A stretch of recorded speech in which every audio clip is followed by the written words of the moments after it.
tal? ¿Cómo están? Buenas tardes con todos.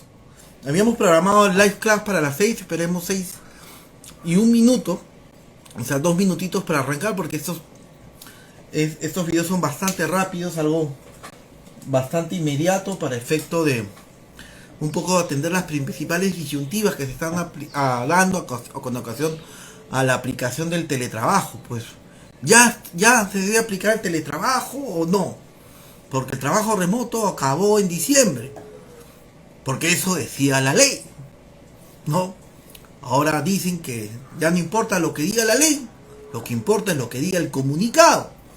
Y claro, entonces ahora estamos en una disyuntiva que se está dando recurrentemente porque muchos trabajadores que han estado sujetos a grupo de riesgos este 24 se acaba el estado de emergencia nacional y van a tener que regresar a trabajo presencial. Y muchos de ellos están pidiendo, nos está pasando con varios clientes, de los cuales están pidiendo seguir bajo la modalidad del teletrabajo. Algunos dicen bajo la modalidad del trabajo remoto, seguir remotos, pero no habiendo un marco normativo como tal, debería atenderse la solicitud bajo la ley del teletrabajo. Pero claro, estamos con ley, no tenemos reglamento, ¿no?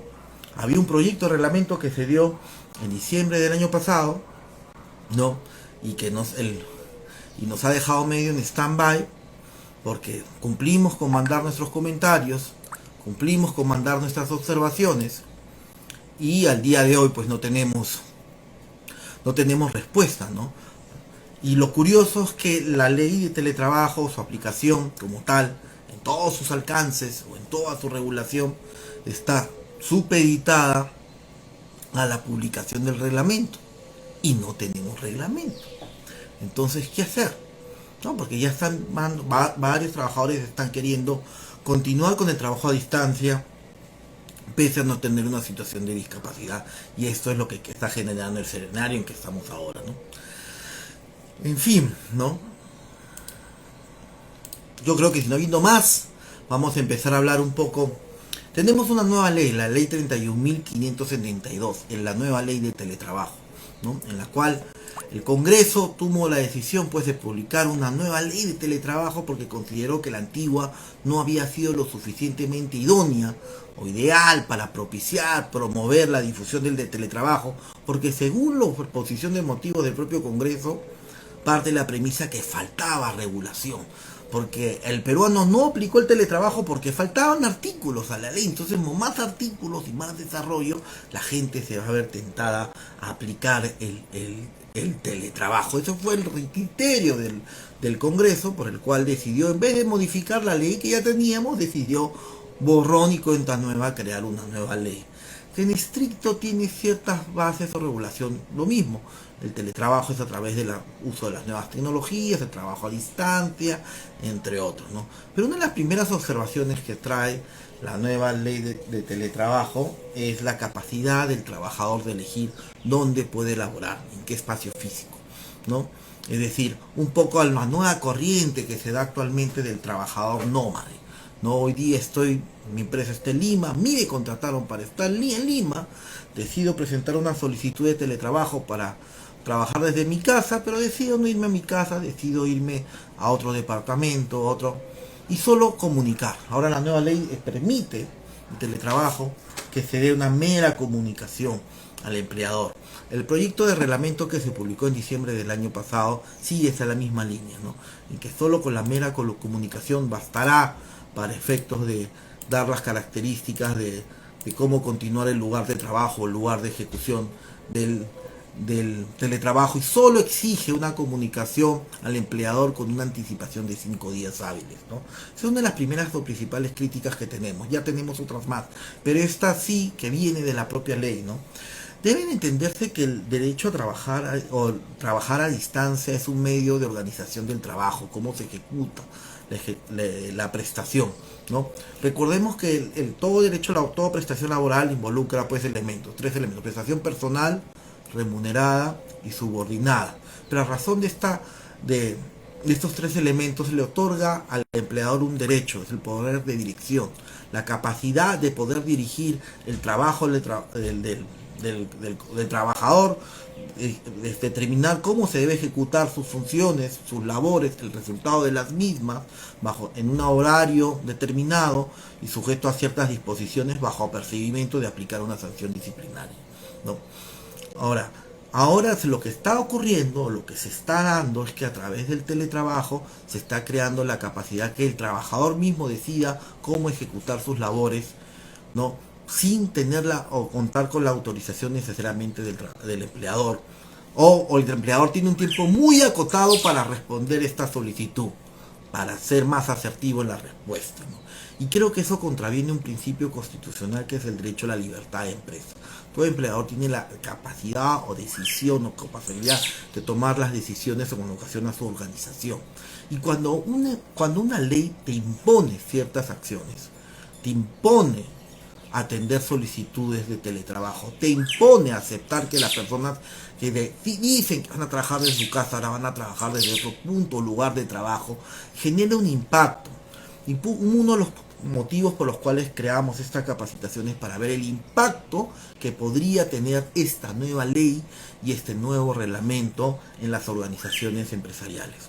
Pese que el Congreso, y por eso vine con la introducción, cree que a mayor regulación, mayor impulso en la aplicación de la norma, yo creo que es todo lo contrario, ¿no? A mayor regulación, mayor desincentivo al empleador a aplicar el teletrabajo en el Perú.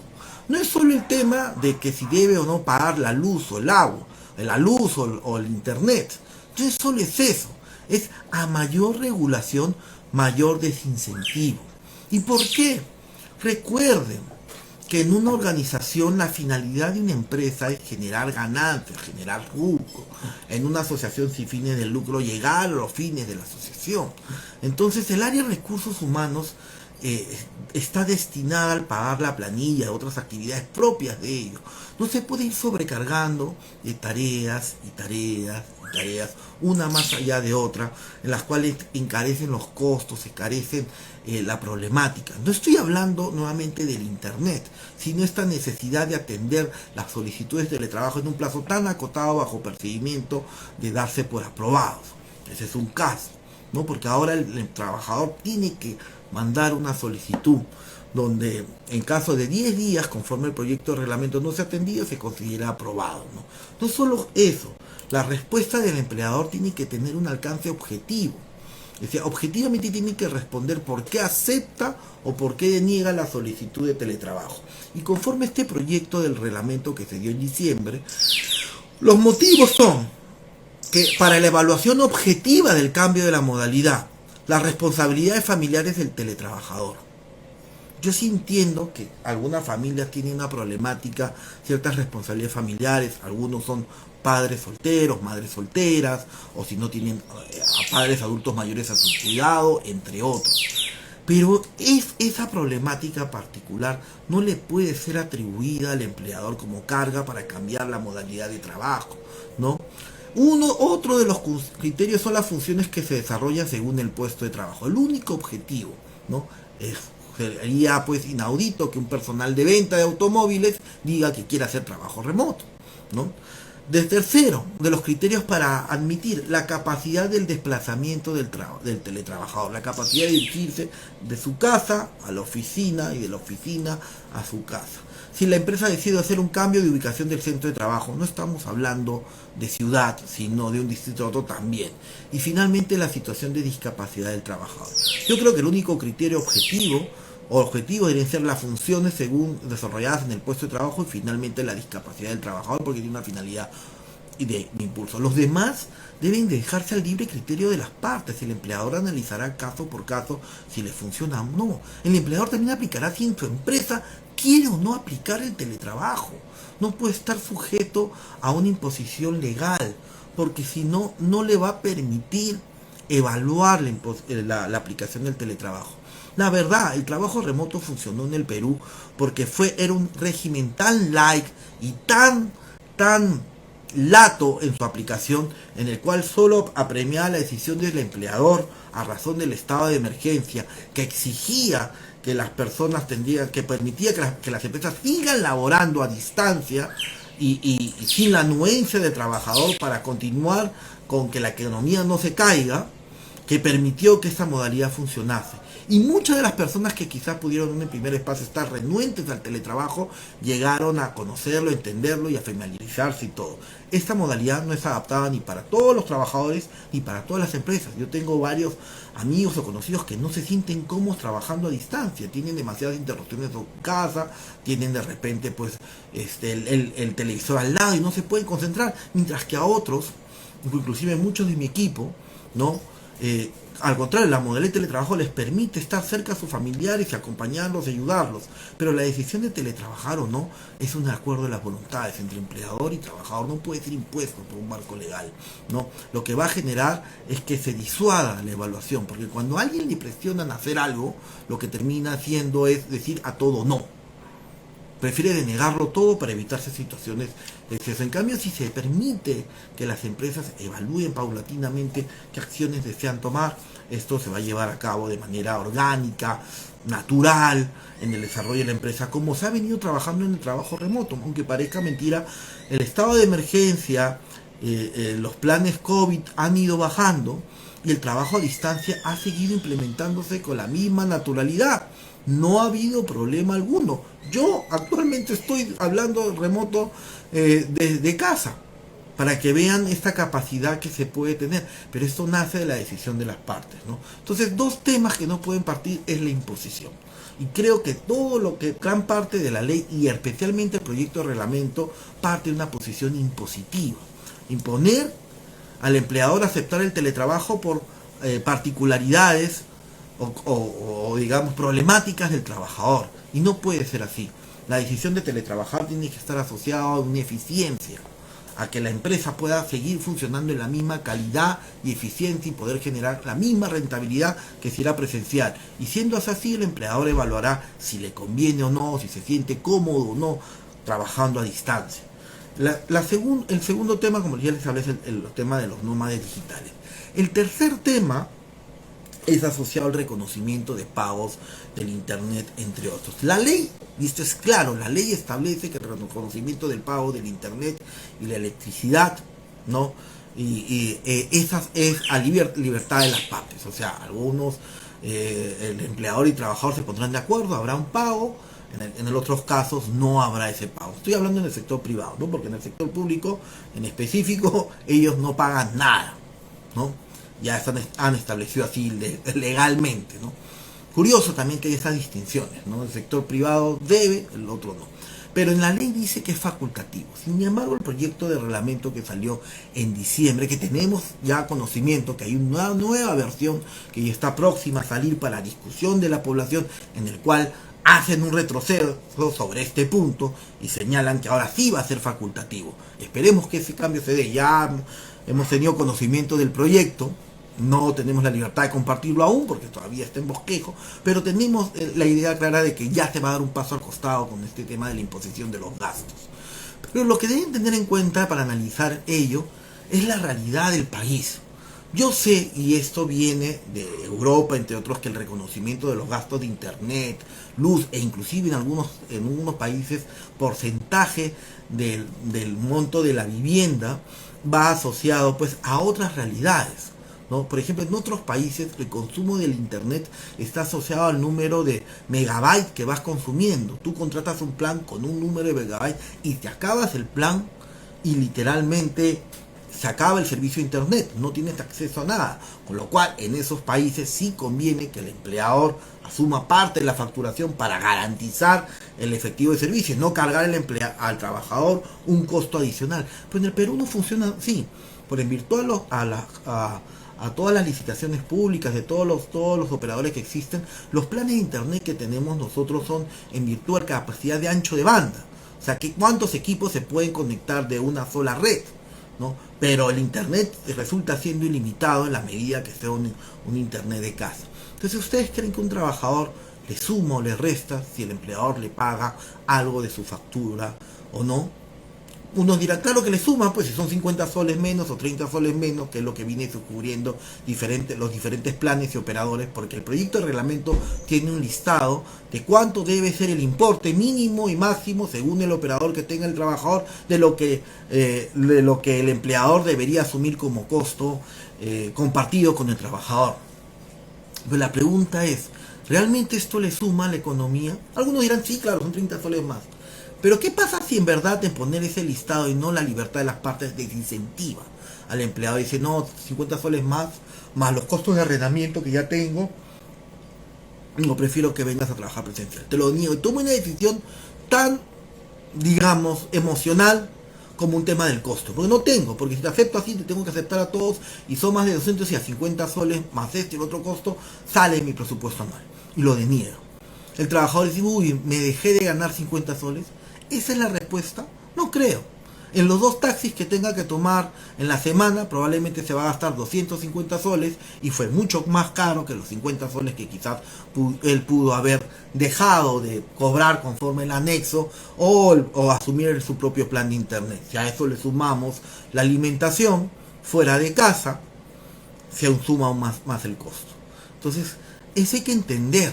Porque no solo hay que copiar lo que sucede en otra realidad, sino realmente entender la naturaleza del trabajo a distancia y permitir nuevamente la apertura que las partes negocien. Y el reglamento, esperemos, que como sabemos ya están dando un paso al costado, se permita que conforme lo dispone la ley, que las partes decidan si se asume o no los gastos de internet y bajo qué cuantía.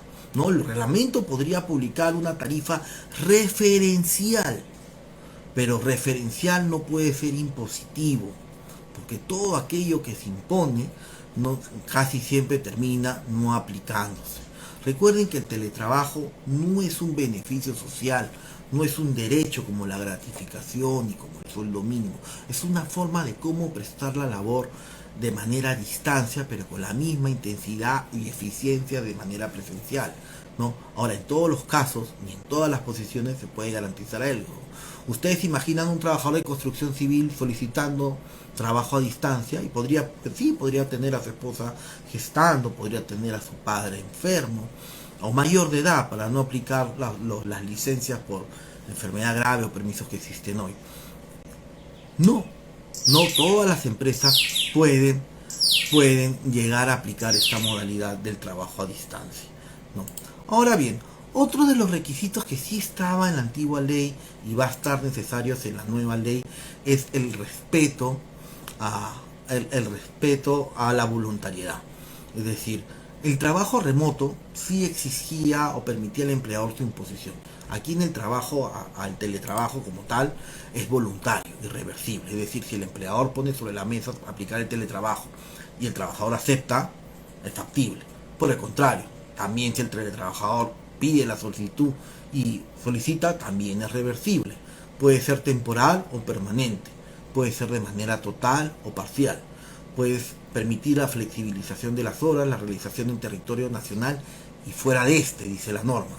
Curiosamente, lo que es territorio nacional y fuera de este, uno pensaría, perfecto, pero ¿qué sucede con el personal?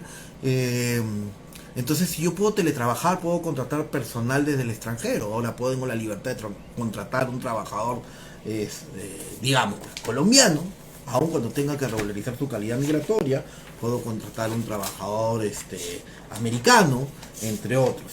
Sin embargo, el proyecto de reglamento sí establece que pese a que se tenga esta capacidad, hay que tener con la calidad migratoria habilitante. Y lo curioso que la calidad migratoria habilitante, pese a que el artículo 6.2 del proyecto de reglamento de diciembre, la aplicación de trabajo de modalidad en caso de teletrabajadores extranjeros no exime el cumplimiento de las normas migratorias y laborales correspondientes. Lo curioso es que para tener la calidad migratoria habilitante, o si entras como turista en el Perú, opción 1, tienes que tener el cambio de calidad migratoria, o si no, sacar una visa de trabajo desde tu país de origen, ¿no? Entonces, no es que yo pueda contratar a alguien con un pasaporte como trabajador, se va a tener que tener con todas las disposiciones. Y las tributarias, ¿qué pasa si yo contrato a alguien, o un peruano decide ser un nómade digital? Y le informa al empleador que se va, o ni le informe, se va viajando fuera del Perú, ¿no? Viaja la mitad del año y se queda fuera del Perú hasta finales del 2022 o 2023 y sigue viviendo fuera del 2024. La norma no se ha puesto a disponer qué pasa con su calidad migratoria, no con su régimen tributario. Adquiere la condición de no domiciliado. Y al no querer la condición de no domiciliado, la retención de impuestos ahora es del 30%.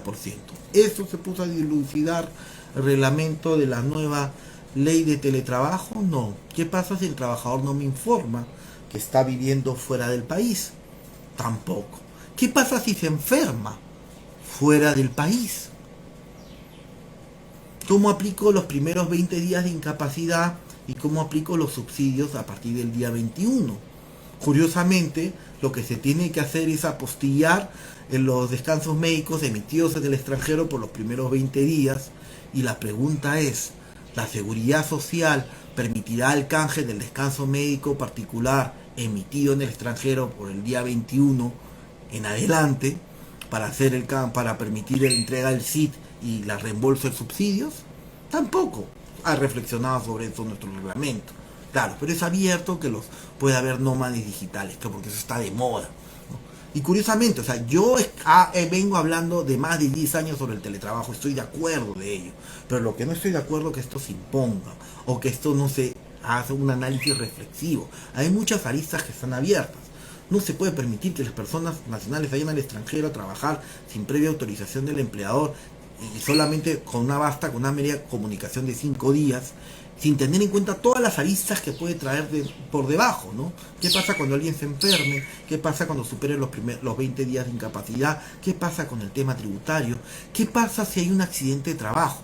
Ya hemos visto, el reglamento establece que si el accidente se da con ocasión al trabajo, digamos yo me recuesto demasiado y me caigo de la silla, se considera un accidente de trabajo.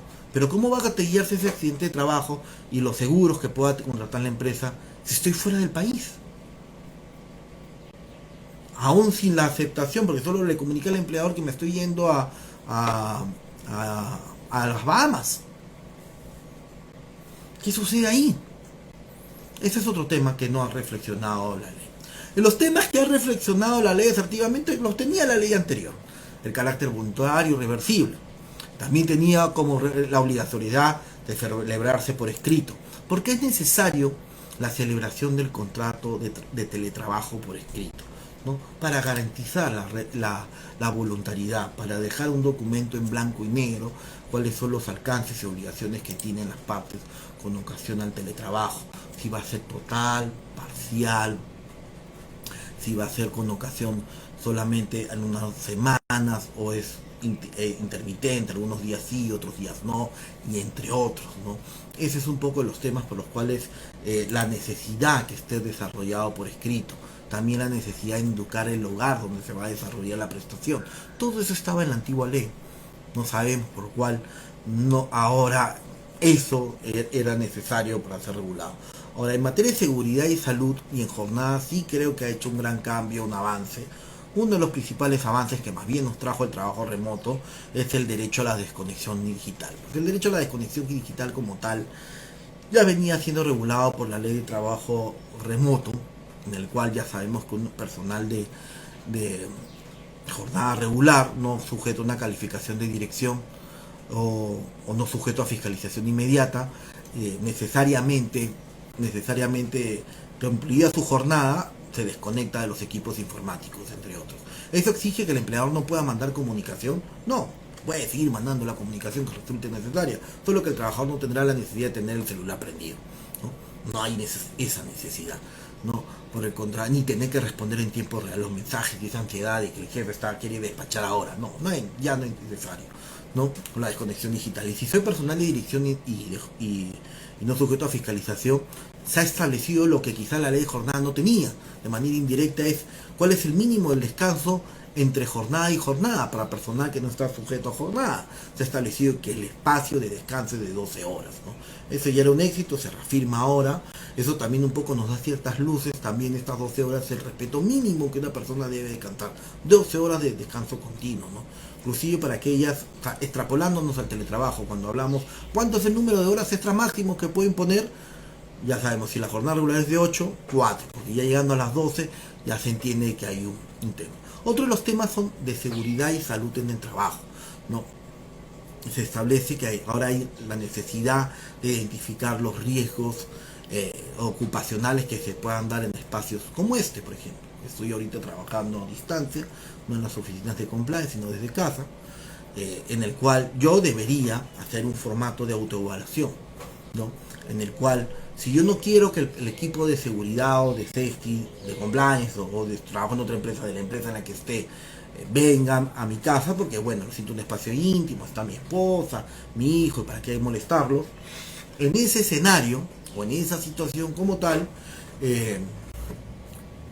debería procederse con una autoevaluación, ¿no? El proyecto de reglamento ya publicó un modelo bastante asertivo, ¿no? En el cual pues hace una serie de preguntas para que la empresa sepa, ¿no? ¿Dispone de un lugar para el desarrollo del teletrabajo? Sí o no, es decir, un ambiente como este, o trabajo del comedor de mi casa, ¿no? ¿Dispone de un espacio suficiente en torno a su lugar para el desarrollo de su teletrabajo? Sí, no. ¿Dispone un lugar para el desarrollo del teletrabajo? ¿El piso en el lugar que desarrolla el trabajo está en buenas condiciones? Sí o no. Y así una serie de preguntas, ¿no? Iluminación, ergonomía, entre otros, ¿no? Porque después de todo, uno de los pilares de la ley de seguridad y salud en el trabajo es el deber de prevención. Pues, todo empleador está obligado a identificar los riesgos. Dicen, pero la ley de teletrabajo solo me obliga, dirán algunos, a hacer este diagnóstico ahí queda. No o solo me obliga a pagar el internet y entregar la computadora y nada más. No necesariamente, ¿no? Y en eso creo que también es bastante asertivo el proyecto de reglamento.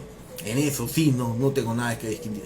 El empleador informará la capacidad y respeto al uso correcto del formulario, establece este formulario y cómo se debe entregar. Ante un accidente de trabajo se debe tomar en cuenta que el trabajador debe conocer el mecanismo de actuación ante accidentes, entonces hay que crear una dinámica de situaciones accidentes, a dónde llamar, a dónde comunicarse en caso me caigo, tengo un evento, ¿no? En casa no podría, por ejemplo, tener un riesgo eléctrico, ¿no? Ahora estoy prendiendo un lamparino y el toma corriente me puede electrocutar, ¿no? Y ese es obvio, una discusión de teletrabajo, un accidente a razón del teletrabajo, ¿no? Puedo quedarme con una contractura, quiero levantarme y literalmente no me puedo levantar, me quedo contracturado en mi sitio y no sabe mi esposa, nadie a quién llamar. Todas esas situaciones, esos escenarios, el empleador debe realizar pues un procedimiento, informarlo al personal para que no se llamar, y además de hacer una investigación sobre ese evento y finalmente identificar los riesgos ocupacionales, ¿no? A través de la entrevista que les menciono de autodiagnóstico de riesgos ocupacionales, el empleador podría identificar: la silla del comedor de Tino no es la idónea, hay que comprarle una silla, o debería tener una silla. Y la pregunta es, yo como empresa le digo: Tino, la del área de seguridad dice que tu silla de comedor no funciona, cómprate una silla. Esa es la respuesta. O Tino, el área de seguridad ha dicho que la silla de tu comedor no es la idónea, te compro una silla. La respuesta, aunque no les guste, es la segunda. Sí, hay que comprarlo, por el deber de prevención. El empleador está obligado a prevenir los accidentes y es el responsable de ello.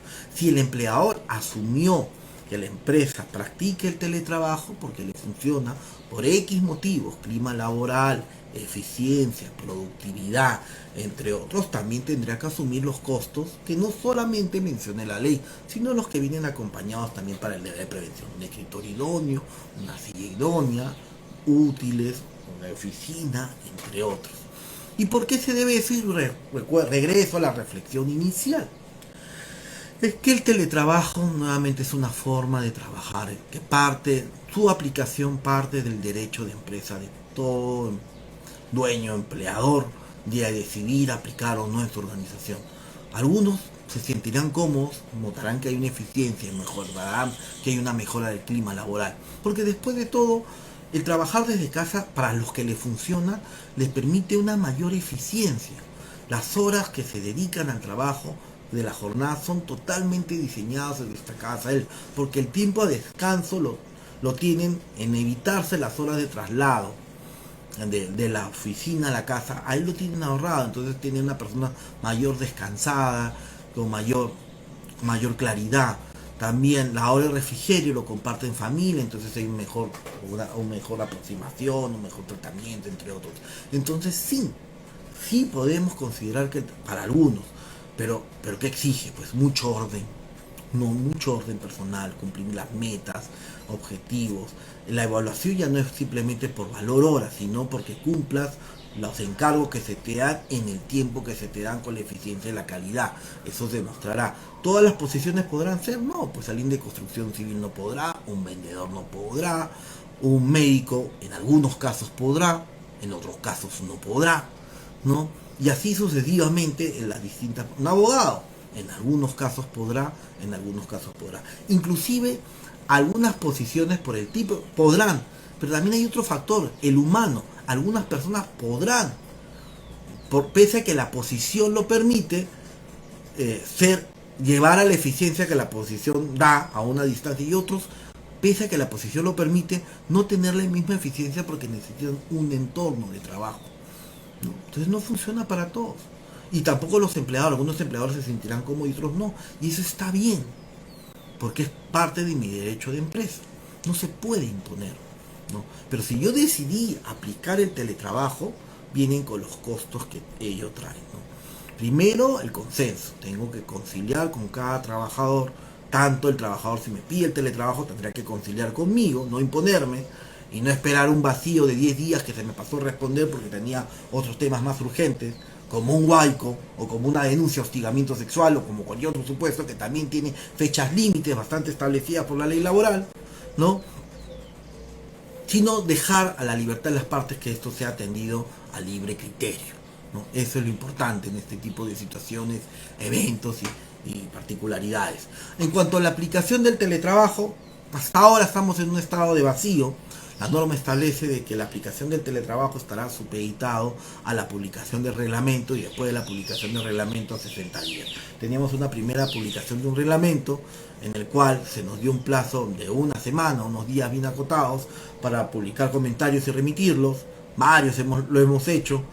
Entendemos que por la demora de la publicación de la versión final es que el Ministerio de Trabajo, y sabemos por buena fuente, de que ha escuchado mucho los pedidos, especialmente el tema de los costos, y los están reevaluando. Esa es una buena noticia. Esperemos que salga pronto ya la segunda versión del reglamento. Esperemos encontrarle menos errores de los que le encontramos en la primera, y a seguir esperando.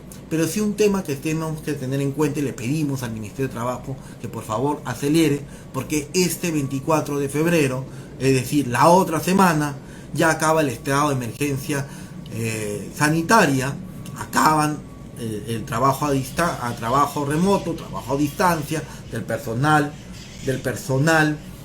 sujeto o con comorbilidades o en etapa gestacional, también madres gestantes, entre otros, y el empleador podría muy libremente decidir el trabajo al retorno presencial, porque es parte de su derecho de empresa.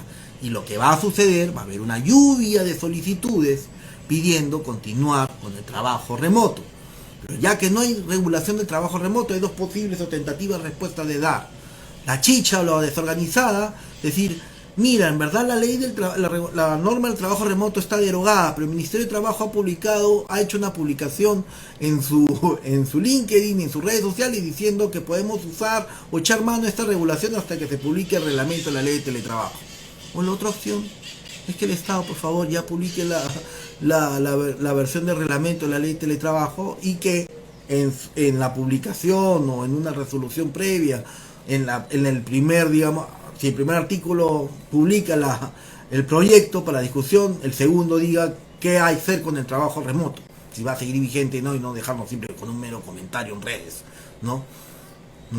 O crear una definición y diga que las partes pues empiezan a negociar en un cierto ámbito de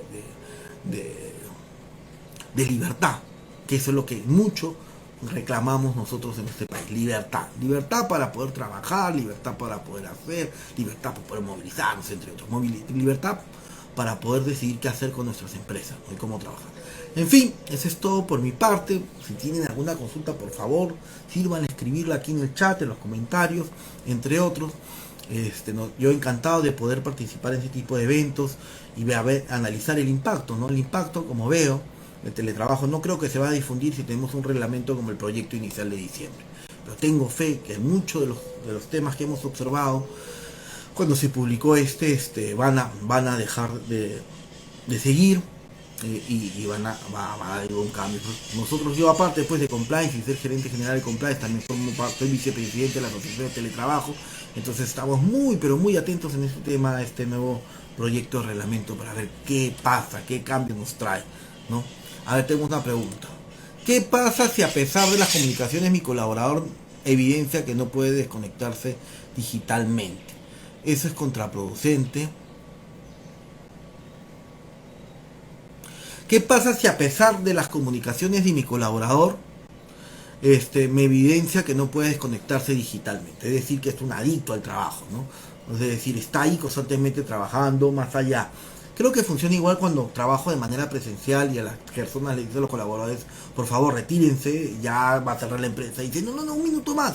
Y se quedan hasta las 10 de la noche, hasta que el vigilante les dice, oye, ya tengo que apagar todo. Creo que aquí funcionaría lo mismo, ¿no? Creo que cuando un colaborador se niega a cumplir el derecho a la desconexión digital, pues la empresa tiene que tomar ciertas medidas para que este derecho se respete, y es inclusive hasta aplicar sanciones disciplinarias, exigiendo al trabajador que respete la desconexión digital y concluya su labor en la jornada establecida.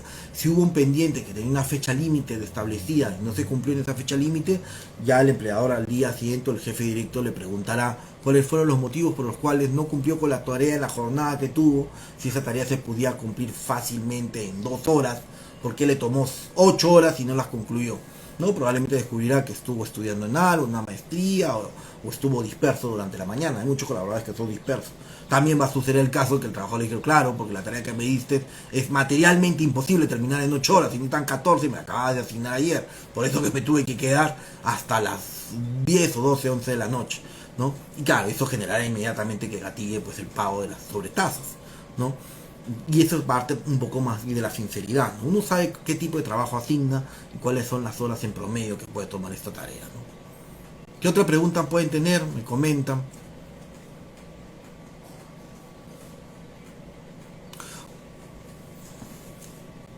Podría abordar sobre el artículo 16 de la población vulnerable, me dicen por ahí.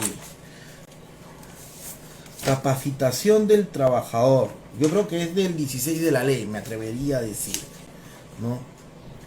O el artículo 16 referente a la población vulnerable. Estoy revisando el artículo 16 de la ley y habla trabajadores. Ah, acá está, de la ley. Teletrabajo en favor de la población vulnerable. Teletrabajo se fomenta en favor de la población vulnerable, estableciendo su realización preferente para el caso de personas en situación de discapacidad, gestante y en periodo de lactancia, además de personal responsable del cuidado de niños, de personas adultas, mayores con discapacidad, personas pertenecientes a grupos de riesgo, factores, entre otros.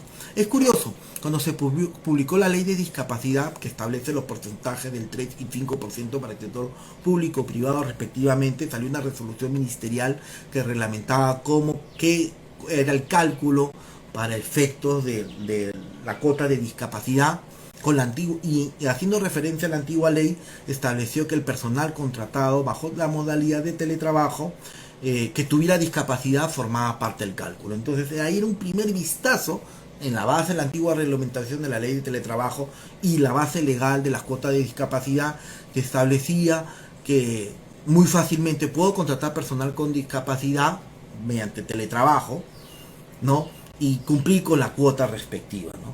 Ahora lo que dice el artículo 16 es un poco el espejo, ¿no? Ahora, si bien la norma de discapacidad o la resolución ministerial de menor jerarquía le daba, digamos, una apertura al teletrabajo, o a echar mano al teletrabajo como figura para cumplir con la cuota de discapacidad, ahora la ley de teletrabajo también dice, oye, esto de preferencia debería ser aplicado para personal en situación de discapacidad, entre otros, ¿no?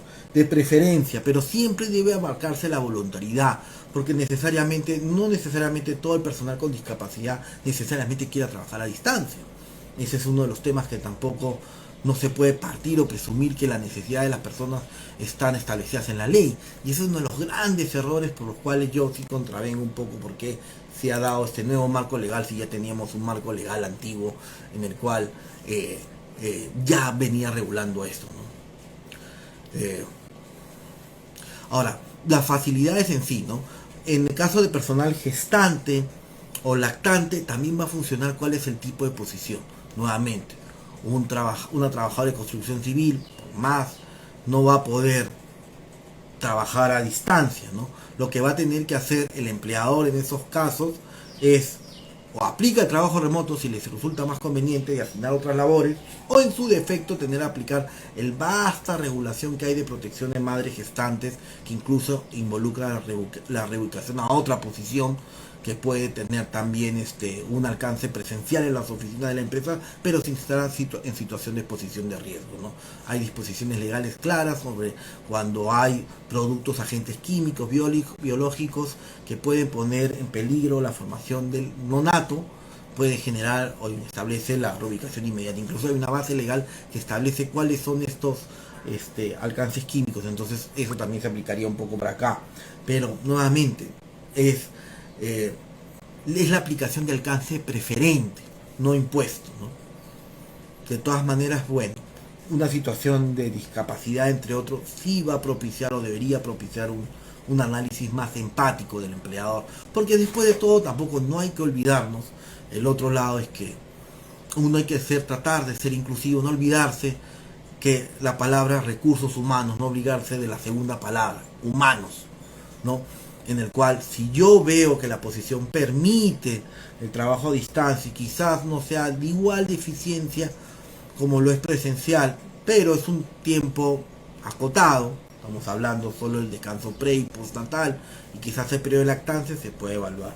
Es un trabajador que la discapacidad ni siquiera es ya nacida con ocasión a una enfermedad común, sino más bien a un accidente de trabajo en el cual ya me obliga la ley de seguridad y salud a atender y hacerme cargo por el deber de responsabilidad de la situación laboral de este colaborador. Qué mejor de poder ayudarlo y a evaluar la aplicación del teletrabajo.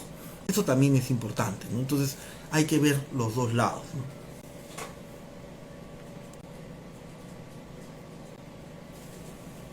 Esta nueva ley se reconoce el teletrabajo como derecho del teletrabajador, como un derecho como tal. Eh, es extraño, porque como tal no lo reconoce como un derecho, ¿no? Es como una obligación en su aplicación, se reconoce como una modalidad especial de prestación de labores. Pero claro, si una vez aplicado la persona puede decidir libremente a dónde irse, no es prácticamente como un alcance de un derecho dispositivo. Si yo puedo decidir dónde físicamente voy a teletrabajar y solo tengo que ponerte en consulta a ti empleador. Segundo elemento, según el reglamento, la solicitud de teletrabajo solo el empleador tiene 10 días para responderlo, ¿no? ¿Por qué tiene que darse un tiempo acotado? ¿Por qué no dejar que las partes decidan abiertamente, ¿no? Yo sí creo que si bien no lo dice expresamente, como tal, no dice expresamente que sea un derecho del trabajador, a la aproximación que ha estado teniendo el reglamento de la nueva ley de teletrabajo, pareciese que le quiere dar ese alcance, ¿no? Como una libertad o una facultad del trabajador de optar por el teletrabajo, de presentar una solicitud si está no respondida de manera oportuna, la oportunidad que por cierto lo establece la propia ley, ¿no? Prácticamente se tiene que aceptar. Finalmente,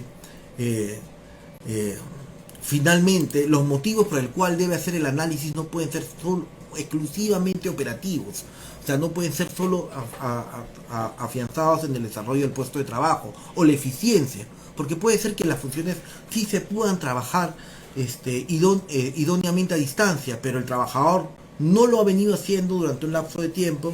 Igual tengo que atender esta solicitud por temas personales como las responsabilidades familiares del trabajador, la capacidad de desplazamiento de y el cambio de ubicación, y creo que del centro de trabajo, creo que esos no son criterios que deberían ser materias, ¿no? Más aún cuando el propio Estado, para cuando evalúe en el sector público la misma solicitud de teletrabajo, retira estos criterios.